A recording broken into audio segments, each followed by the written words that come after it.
Hello students, today we will discuss multiple sclerosis. Focus होगा to cover all previous year questions on multiple sclerosis and with the help of these previous year questions we will try to cover complete multiple sclerosis. Before starting the class, we should know the objective of today's class. We will cover all previous year questions and we will understand the clinical features, pathophysiology, diagnostic criteria, investigation and management. Okay, so first question, they are asking what is the false statement, कौन सा गलत है? They are false statement regarding demyelinating disorders. They are immune mediated, commonly present in adulthood. Multiple sclerosis is most common type and it is caused by biochemical abnormality of myelin. We have to select the false answer. Meanwhile we discuss, you can answer your option in comment section. Okay, तो first of all option है they are immune mediated. तो basically क्या होता है कि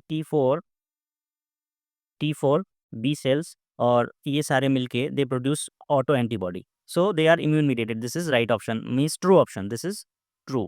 commonly present in adulthood. देखो there are multiple demyelinating disorders. उन सब की बात करने से पहले let's discuss what is demyelinating disorder. देखो ये एक न्यूरॉन है, this is a neuron, okay. This neuron has three parts. ये क्या है? This is cell body, this is dendrite and this long portion is called axon. तो basically neuron के तीन पार्ट होते हैं, cell body, axon and dendrite. And CNS के अंदर सेंट्रल नर्वस सिस्टम के भीतर जो माइलिन कवर्ड न्यूरॉन्स होती है, जो ब्लू कलर का दिख रहा है, दिस इज माइलिन. ये क्या है? माइलिन. तो this is cell body, this is axon, this is dendrite. और ये जो एक्सॉन है इसमें ये कवर्ड है माइलिन शीथ से. So whenever there is damage to this myelin sheath, ये देखो इसमें ये क्या है? दिस इज नॉर्मल, ये नॉर्मल पिक्चर है and this is abnormal picture. यहाँ पे क्या हो रहा है? डीमाइलिनेशन. ये जो माइलिन शीथ है यहाँ पे डैमेज हो रहा है, ये दिख रहा है, ये माइलिन शीथ में डैमेज हो रहा है. So this is demyelination.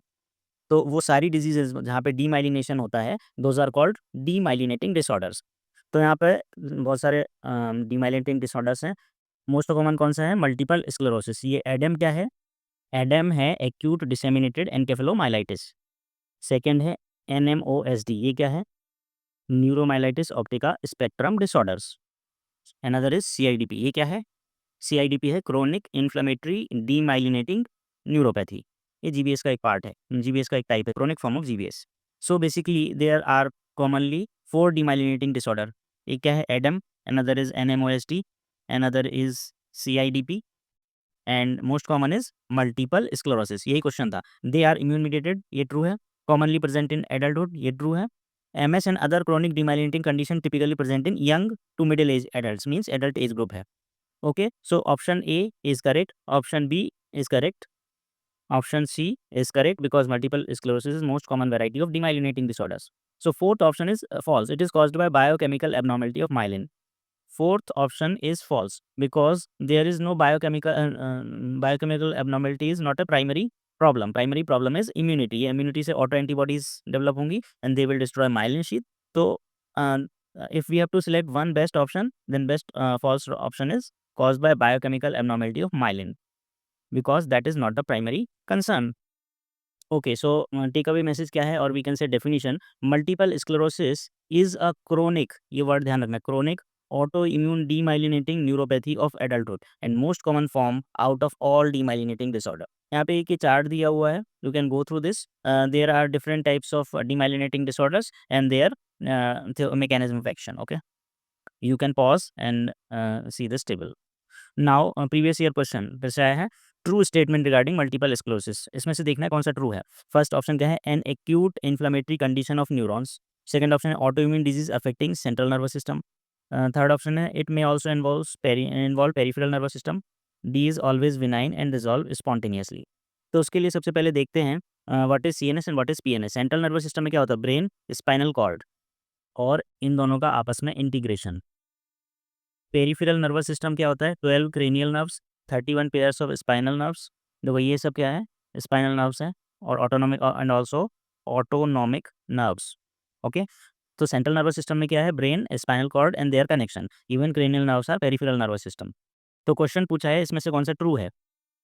Okay, तो ऑप्शन ए है, they are saying it is an acute inflammatory condition, तो ये statement is false because this is most of the cases this is a chronic condition. Okay, दूसरा है option A में क्या लिखा हुआ था? Inflammatory condition of neurons. This statement is also false क्योंकि न्यूरॉन्स में कितने पार्ट्स होते हैं? सेल बॉडी में 3 पार्ट्स होते हैं, ओह सॉरी, न्यूरॉन्स में 3 पार्ट्स होते हैं, cell body, axon and dendrites. Myelin sheath is not a part of neuron, it is a covering. तो ऑप्शन ए का acute is also wrong and it is not affecting directly neurons. Second option है autoimmune disease, ये बात सही है, affecting the CNS, this is true. Option C क्या है? It may also involve peripheral nervous system, this is completely wrong. It does not involve peripheral nervous system. Cranial nerves involve नहीं होती, spinal nerves involve नहीं होती and autonomic nerves are also not involved. So option C is also false. Fourth option क्या है? MS has variable presentation, sorry fourth option है it is always विनाइन and resolve spontaneously, but actual में क्या होता है? Multiple sclerosis has variable presentation, इसको हम आगे डिस्कस करेंगे। So what is the takeaway message? Multiple sclerosis is a chronic autoimmune demyelinating neuropathy affecting CNS and most common form of all demyelinating disorders which has variable presentation. Okay, अब third question है slowing in conduction in multiple sclerosis is due to option A gliosis, option B loss of myelin sheath, defected node of Ranvier, leaky sodium channel. वैसे तो you can very easily answer that option D is correct, but let us discuss. First option was gliosis. Gliosis होता क्या? Brain के अंदर after any injury there reactive activation involving proliferation of glial cell, यहाँ पे ये क्या दिख रहा है? ग्लायोसिस। ब्रेन में कोई भी इंजरी हुई सेरेब्रोवैस्कुलर एक्सीडेंट के बाद क्या हो सकता है? डैमेज। डैमेज के बाद क्या होगा? रिएक्टिव प्रोसेस होगा, प्रोलिफरेशन ऑफ ग्लियल सेल और ऐसा दिखेगा। What is this? ये पैथोलॉजी स्लाइड है और एमआरआई में कैसा दिखेगा? ये ग्लायोसिस हो रही है। सो दिस इज ग्लायोस और इसमें there is no direct conduction slowing. Okay, option C क्या था? Defect at node of Ranvier, ये क्या होता है? This portion is called node of Ranvier.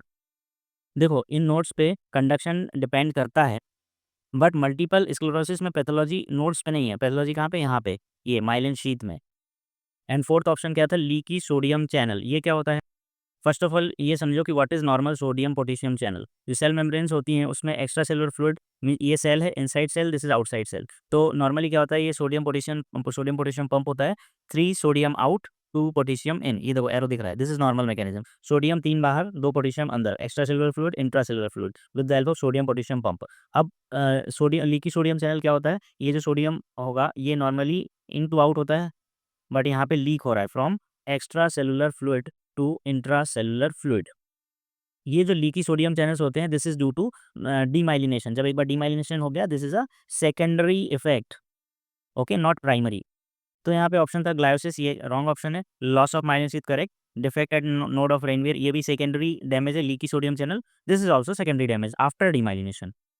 चलिए, सो नेक्स्ट क्वेश्चन है auto antibodies in multiple sclerosis is directed against which of the following? Myelin basic protein, myelin oligodendrocyte glycoprotein, both, none. तो ये important है, ये देखो this is a neuron, ये क्या है? सेल बॉडी, ये क्या है? Dendrite, sorry axon, and this is dendrite और ये इसको लार्ज किया है, large, so this is axon. और ये क्या है? Myelin sheath. तो माइलिन शीथ किससे बनी होती है? मल्टीपल कंपोनेंट से। तो उसमें इंपॉर्टेंट कंपोनेंट क्या है?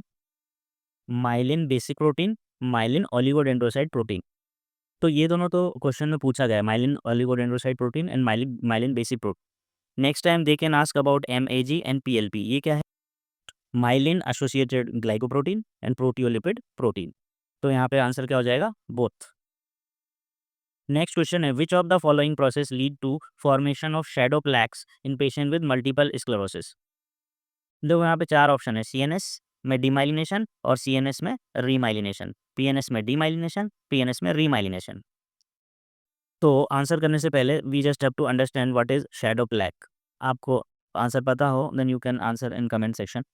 देखो this is a slide, microscopic slide from multiple sclerosis patient myelin sheaths. तो यहाँ पे क्या हो रहा है? There is a clear border, ये क्या है? एकदम क्लियर बॉर्डर है, sharp border.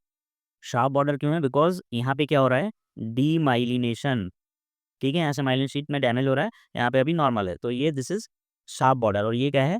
Classic plaque, classic है। और यहाँ पे यू कैन सी कि ये ऐसा लग रहा है दिस इज अ शैडो, ये लग रहा है शैडो जैसा, सो दिस इज शैडो प्लैक। इसमें क्या होता है? ये वाला जो एरिया है दिस इज डेंस, ये वाला पोर्शन क्या है? डेंस। मीन्स यहाँ पे माइलिन शीथ डेंस, यहाँ पर रीमाइलिनेशन स्टार्ट हुआ है, दैट इज वाई। जैसे देखो यहाँ पे this is completely demyelinated, so there is a greater difference in colour, but यहाँ पे क्या हो रहा है, यहाँ पे रीमाइलिनेशन स्टार्ट हो गया है, तो यहाँ पे थोड़ा सा ऐसा कलरिंग हो रही है कि इट लुक्स शैडो, इसलिए इसको क्या बोलते हैं, शैडो प्लाक। ये क्या है, डीमाइलिनेटिंग लीजन में कैसा होगा, क्लियर कट प्लाक और क्लासिक प्लाक। अगर रीमाइलिनेटिंग होगा, यहाँ पे धीरे धीरे रीमाइलिनेशन हो रहा है, बट ये उतना डेंस नहीं है जितना नॉर्मली होता है, so this is a shadow plaque. तो क्वेश्चन है कि शैडो प्लाक कब मिलता है, तो ऑप्शन क्या होगा, रीमाइलिनेशन। अब रीमाइलिनेशन कहाँ पे, सीएनएस में, because multiple sclerosis is a disease of CNS and not PNS, so correct answer is C, remyelination of axons in CNS. तो फर्स्ट क्वेश्चन से क्या पता चला, multiple sclerosis is a chronic autoimmune demyelinating affecting CNS where autoantibodies are directed against myelin basic protein, myelin oligodendrocyte glycoprotein and most common form of all demyelinating disorder। और इसको क्या होता है, वेरिएबल प्रेजेंटेशन होता है। दूसरा, डीमाइलिनेशन की वजह से क्या होता है, क्लासिक प्लाक, और रीमाइलिनेशन से होता है shadow plaque. Okay, next question, इसमें क्या है, ओल्ड वुमेन है, मल्टीपल स्क्लेरोसिस को डायग्नोज दे, हॉस्पिटल में आई, she describe an electric shock like sensation radiating down the back into legs. इस साइन का नाम क्या है, आप लोगों में से कहीं ने सुना होगा, then you can comment the answer in comment section. Let's see. देखो यहाँ पे we will see Lhermitte sign. इसमें क्या होता है, electric shock like sensation that travel down the spine and into the limb, कब, when the neck is flexed. तो देखते हैं, ये देखो नेक फ्लेक्स किया, इलेक्ट्रिक शॉक लाइक सेंसेशन। दूसरा ऑप्शन क्या है, अनदर ऑप्शन उथॉफ फिनोमेना। इसमें क्या होता है, worsening of MS symptom due to heat. So दो सिम्टम याद रखने, Lhermitte sign and Uhthoff phenomena. High temperature पे worsening of MS symptom is called Uhthoff phenomena. Next question, ये काफी अच्छा क्वेश्चन है। ये एक एमआरआई इमेज आई थी प्रीवियस ईयर क्वेश्चन में, MRI image of a patient with multiple sclerosis is shown below, what is the sign called. ये बहुत सारे नाम लिखे हैं, अभी देखते हैं इस इमेज में क्या दिख रहा है, लेट्स सी। देखो वो क्या पूछना चाह रहे हैं, इज दिस, ये what is this, so these are finger like projection. तो इनका क्या नाम है, डॉसन फिंगर्स। कोई साइंटिस्ट रहे होंगे डॉक्टर, इनका नाम डॉसन था, सो दिस इज डॉसन फिंगर। ये इमेज क्या है, दिस इज सेजाइटल सेक्शन, ठीक है, बीच में से काट दिया, लेटरली बीच में से काट दिया है। चलो इसको और अच्छे से समझते हैं। एमआरआई इमेज है, ये दोनों क्या दिख रही है, एमआरआई इमेज, दिस इज, ये फर्स्ट वाली इमेज क्या है, ट्रांसवर्स सेक्शन, और ये क्या है, सेजाइटल सेक्शन। तो एमआरआई के T2 फ्लेयर स्कैन में क्या होता है, हाइपर इंटेंस का क्या मतलब है, ब्राइट। देखो ये जो एरिया दिख रहा है, this is bright, brighter than normal. ये ट्रांसफर सेक्शन, इसमें क्या है, this is bright, brighter than normal. This lesions radiating outwards perpendicular to the lateral ventricles, ठीक है। तो ये जो लीजन्स दिख रहे हैं व्हाइट कलर के, finger like projection, these are called Dawson finger, named after James Dawson. इनका क्या सिग्निफिकेंस है, they reflect demyelination around medullary veins and are highly specific of MS. तो इसने ये पूछा है कि these finger like projection are what, तो ये क्या है, Dawson fingers, option D is correct. Okay, next question. Basically कोई पेशेंट है मल्टीपल स्क्लेरोसिस की, she present with recurrent episode of blurry vision, tingling, numbness in the legs, fall. She says that during hot weather she finds it difficult to work and often falls. ये कुछ spelling mistake है, often falls. Recently she had flu due to which the symptoms aggravated. Flu में क्या हुआ, temperature rise. MRI brain was done with showed Dawson finger, अभी हमने देखा। What is the criteria use for the clinical diagnosis of the condition. ये image question में आई नहीं थी, ये just to show you that Dawson finger है उसको एमआरआई में। सो इसमें ऑप्शन क्या है, ये आपको पता होगा, answer is revise McDonald criteria. So basically they have given clinical scenario और and you have to make the diagnosis of multiple sclerosis. तो अभी तक जो हमने पढ़ा, we can very easily make a diagnosis of multiple sclerosis. अब हमें ये पता होना चाहिए कि कौन सा डायग्नोस्टिक क्राइटेरिया यूज़ होता है। So answer is revised McDonald criteria, और ये हमें पता होना चाहिए। लेट्स सी, ठीक है। तो क्लिनिकल प्रेजेंटेशन देखो क्या होता है, बेसिकली मल्टीपल स्क्लेरोसिस में there is demyelinating lesion. Okay, तो वो कहीं भी हो सकता है, कहीं भी means in within the CNS. तो सीएनएस में कहाँ कहाँ हो सकता है, number one, juxtacortical white matter, मतलब ये जो वाइट मैटर है इसके आसपास के एरिया में हो सकता है। तो यहाँ पे अगर लीजन होगा, डीमाइलिनेटिंग लीजन, तो क्या सिम्टम आएंगे, कॉर्टिकल साइंस आएंगे, जैसे कि सीजर्स आ सकते हैं, एफेजिया हो सकता है, कॉग्निटिव चेंजेस हो सकते हैं। दूसरा क्या हो सकता है, पेरीवेंट्रिकुलर वाइट मैटर, ये जो वेंट्रिकल्स हैं इसके आसपास का जो एरिया है, पेरीवेंट्रिकुलर वाइट मैटर हो सकता है। तो इसमें क्या सिम्टम्स आएंगे, इसमें weakness, sensory loss, cognitive changes आ सकते हैं। लीजन जो है इंफ्राटेंटोरियल भी हो सकता है। इंफ्राटेंटोरियल क्या होता है, एक पार्ट होता है ब्रेन में, टेंटोरियम सेरेबेलाई, इसके नीचे प्रेजेंट होता है ब्रेन स्टेम एंड सेरिबेलम। ठीक है, तो बेसिकली इंफ्राटेंटोरियल लीजन का क्या मीनिंग है? Lesion in brain stem and cerebellum. ठीक है, ये सेरिबेलम का लीजन हो सकता है, ब्रेन स्टेम का लीजन हो सकता है, इंफ्राटेंटोरियल। इसके अलावा और कहाँ पे लीजन हो सकते हैं? स्पाइनल कॉर्ड में लीजन हो सकते हैं यहाँ पे। सो क्या क्या लीजन हो सकते हैं? जक्स्टा कॉर्टिकल हो सकता है, पेरीवेंट्रिकुलर हो सकता है, इंफ्राटेंटोरियल हो सकता है, स्पाइनल कॉर्ड में हो सकता है। These are the most common sites of lesion. Okay, तो आप क्लिनिकल फीचर्स समझ में आ गए। तो ये क्लिनिकल प्रेजेंटेशन, इसमें से कुछ भी, if attacks are present more than 2 attacks and more than 2 lesions, ये क्राइटेरिया कौन सा हम पढ़ रहे हैं? McDonald revised criteria for multiple sclerosis.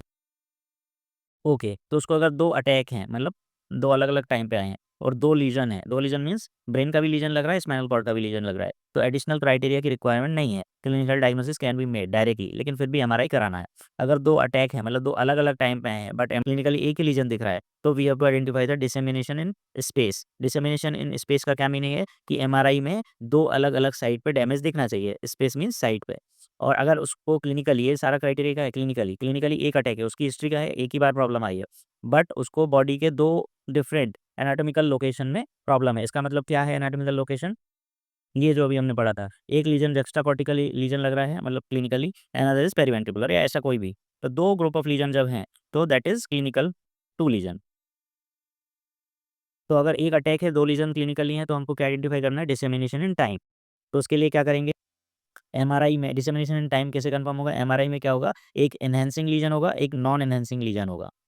तो नॉन एनहांसिंग लीजन का क्या मीनिंग होता है? मीन्स कि लीजन एक्टिव नहीं है, नॉन एक्टिव, मतलब ओल्ड लीजन है। तो साथ में ओल्ड लीजन भी मिल रहा है, न्यू लीजन भी मिल रहा है, means there is dissemination in time. दूसरा मतलब 2 टाइम के लीजन है। दूसरा ऑप्शन है कि to identify presence of CSF specific oligoclonal band. इसका क्या मीनिंग है? ओल्ड लीजन रहता है तो ब्रेन के अंदर एंटीबॉडीज डेवलप हो जाती हैं। ठीक है? So IgG antibody, IgG is for chronic, तो ये एंटीबॉडी होती है जिससे कि सीएसएफ स्पेसिफिक ओलिगोक्लोनल बैंड मिलते हैं। Means there is old lesion, IgG antibody present है, CSF specific means there is an old lesion also. तो उससे भी कन्फर्म हो जाता है। तो 2 तरीके हैं, whether enhancing and non enhancing lesion मिल रहे हैं, एनहांसिंग एंड नॉन एनहांसिंग, और सीएसएफ स्पेसिफिक ओलिगोक्लोनल बैंड्स मिल रहे हैं। ठीक है, अब पेशेंट को एक ही अटैक है और एक ही लीजन है, तो dissemination in space and dissemination in time दोनों देखना होगा। एमआरआई और सीएसएफ से दिख जाएगा। ठीक है। बाकी ऑप्शन भी देख लेते हैं। कर्ट्स के एक्सपैंडेड डिसेबिलिटी स्टेटस स्केल, ये क्या है? ये to assess the disability progression of MS, ये डायग्नोस्टिक क्राइटेरिया नहीं है। कर्ट्स के एक्सपैंडेड डिसेबिलिटी स्कोर, इसमें 0 टू 10 तक स्कोरिंग होती है। 0 मीन्स नॉर्मल एग्जामिनेशन है, 10 mean death due to MS होगी। ठीक है, मीन्स जितना फंक्शनल डिसेबिलिटी होगी उतना स्कोरिंग बढ़ती जाएगी। Increasing mobility limitation requiring aids और असिस्टेंट्स, मीन्स 0 टू 10 होता है स्कोरिंग कर्ट्स की एक्सपैंडेड डिसेबिलिटी स्टेटस स्केल, ये पूछा जा सकता है। ये एक और क्वेश्चन है, टाइग्रॉइड वाइट मैटर हमारे इमेजिंग में कब मिलता है? जल्दी से देख लेते हैं। टाइग्रॉइड मीन्स क्या है? जैसे टाइगर की स्किन होती है, ऐसे स्ट्राइप्स रहते हैं वो। सो ये टाइगर जैसे ये स्ट्राइप्स दिख रहे हैं, this is white matter, this is grey matter, and this is white matter. तो ये वाइट मैटर में क्या होगा? टाइग्रॉइड स्ट्राइप्स मिलेंगी, this is tigroid lesion on MRI. तो ये किसमें मिलता है? Metachromatic leukodystrophy, Pelizaeus Merzbacher disease and Krabbe disease, इसमें देखने को मिलेगा, ये पूछा जा सकता है। नेक्स्ट क्वेश्चन है, they are asking which of the following patient with Marburg's variation of multiple sclerosis.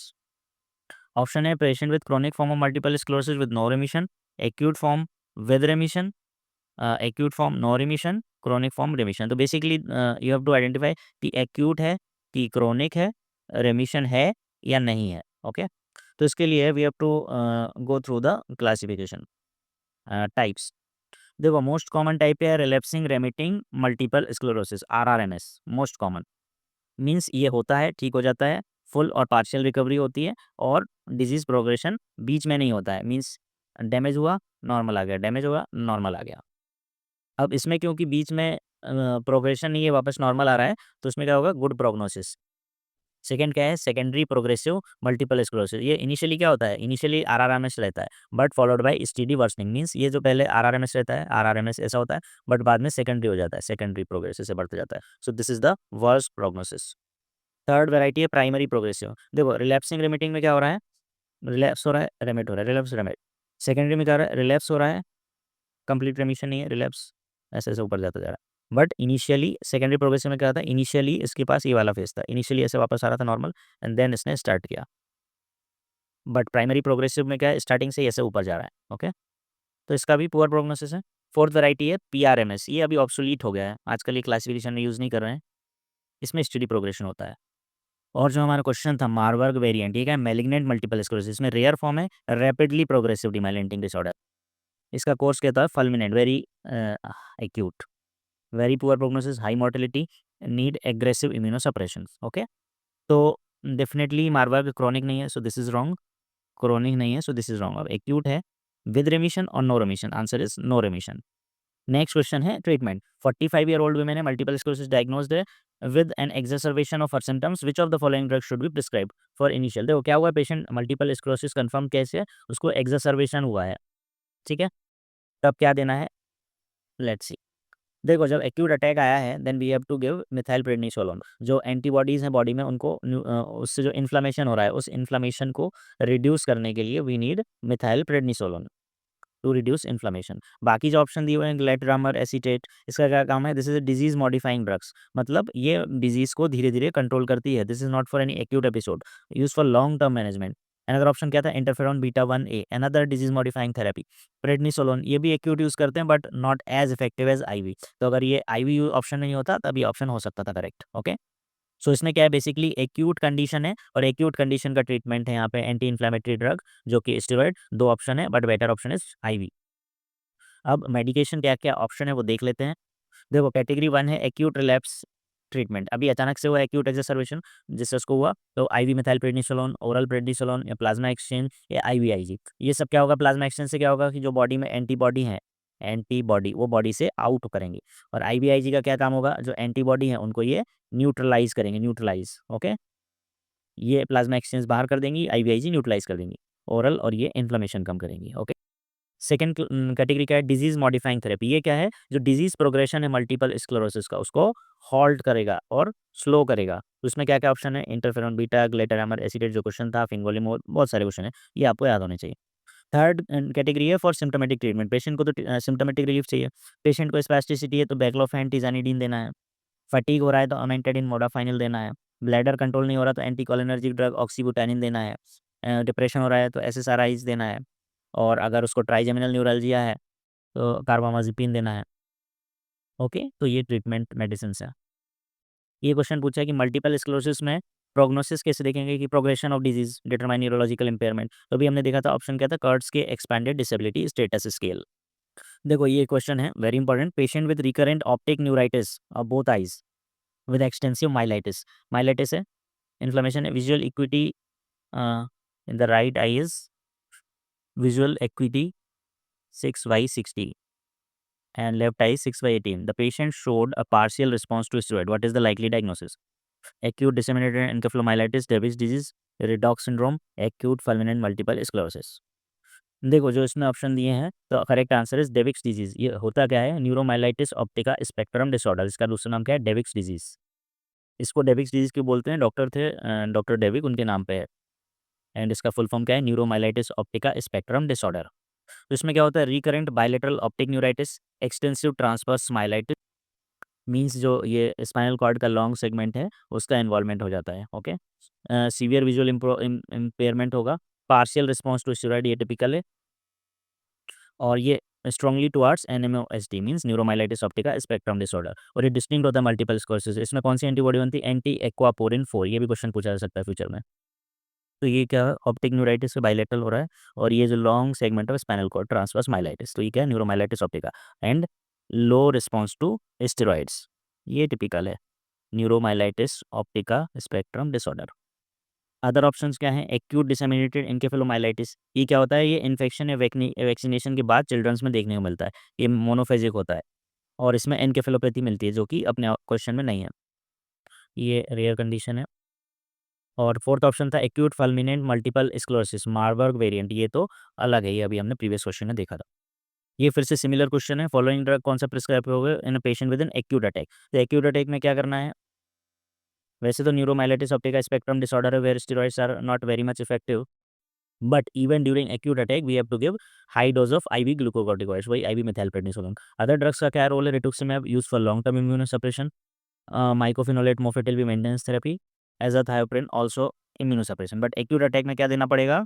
Ivy high dose of steroid. Okay, ठीक है, अभी जो हमने डिस्कस किया उस पर क्वेश्चन भी आ गया है। One child present to the casualty with high grade fever and altered sensorium, he is suspected to have acute disseminated encephalomyelitis, the condition is which of the following? Vaccination measles, measles infection, infection rubella, vaccination rubella, polio vaccine. तो basically क्या होता है ADEM? Immune mediated inflammatory demyelinating disorder of the CNS. ठीक है, usually triggered by viral infection, vaccination. बच्चों में common है 1 to 3 weeks after the triggering event. तो ये वैक्सीनेशन में भी इन्फेक्शन भी मिलेगा but not during polio vaccination. Post infectious ज़्यादा कॉमन है 95%। ठीक है, ये जो 4 ऑप्शन में अगर एक कोई सिलेक्ट करना होता, 3 वैक्सीनेशन के ऑप्शन होते, एक इन्फेक्शन का ऑप्शन होता, तो आपको क्या सिलेक्ट करना होता? Post infectious. 5% केसेस में पोस्ट वैक्सीनेशन हो सकता है, पोलियो में नहीं होता है। क्वेश्चन है which of the following statement is incorrect regarding acute disseminated encephalomyelitis? Cerebellar involvement is seen post varicella ADEM. तो एनकेफेलोमाइलाइटिस है तो ब्रेन में इन्वॉल्वमेंट हो ही सकता है। Auto antibodies to myelin basic protein, ये भी सही लगता है। Seizure do not occur commonly, this option is incorrect because there are high chances of seizure. So this is the incorrect option, incorrect statement means this is the correct answer. Initial treatment is with high dose of glucocorticoids. ठीक है, तो वही लिखा है scissor, ये incorrect statement है, सो correct answer है। और initial treatment high dose of steroids है। Okay, so this is the last question, इसमें बस याद करना है। Patient with weakness of the limbs and reduce vision after evaluation was diagnosed to be case of multiple sclerosis, which of the following is not a risk factor? तो इसमें cigarette smoking भी risk factor है, vitamin D deficiency is also risk factor, exposure to human herpes virus 4 जिसका दूसरा नाम क्या है? एपेस्टीन Barr virus, ये भी रिस्क फैक्टर्स है। So these 3 are risk factor, this is not a risk factor, this is a risk factor for what? Ankylosing spondylitis, HLA-B27 positive होता है। Okay, thank you. 17 questions we have covered. अगर आपको कोई भी doubt हो, comment. Thank you.